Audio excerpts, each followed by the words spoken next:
By Hyun Hee-shin, Reuters, Seoul. When Seoul was preparing to open a liaison office in the North Korean city of Kaesong this summer after a decade of virtually no contact with its longtime enemy, South Korean officials had heated debates over whether they should seek approval from Washington.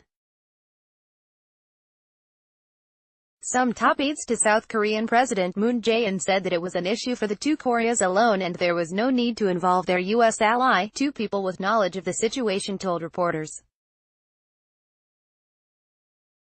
However, to the surprise of several officials at the meeting, South Korean Minister of Unification Cho Myung-kyun argued that Washington must be consulted, because Seoul's plans might run afoul of sanctions imposed on North Korea over its nuclear weapons program.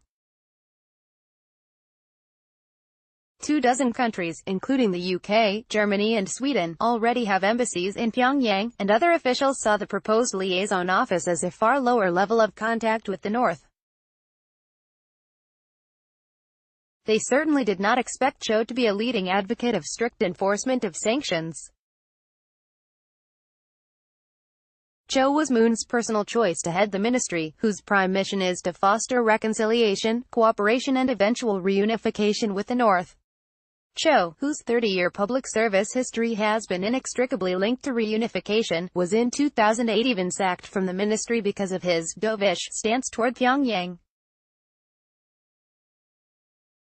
At the suggestion of Cho and senior diplomats, Seoul ultimately sought U.S. consent before opening the office in September, one of the sources said. All the sources spoke to condition of anonymity due to sensitivity of the matter. Cho declined to comment for this article, but a senior official at the Unification Ministry said it was aware of criticisms of Cho.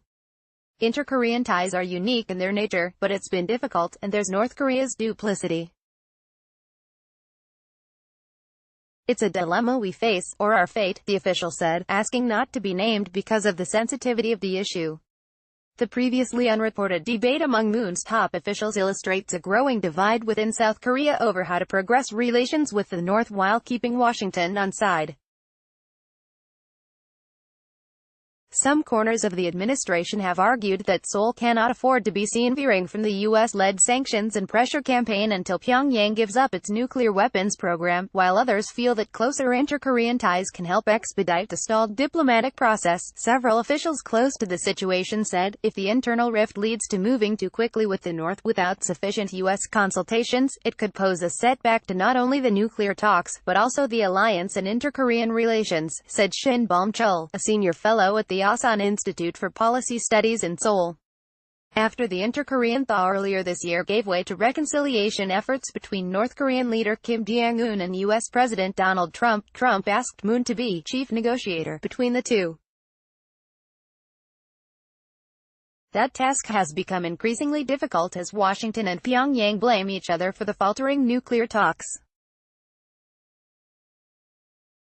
U.S. officials have insisted that punishing sanctions must remain until North Korea completely denuclearizes.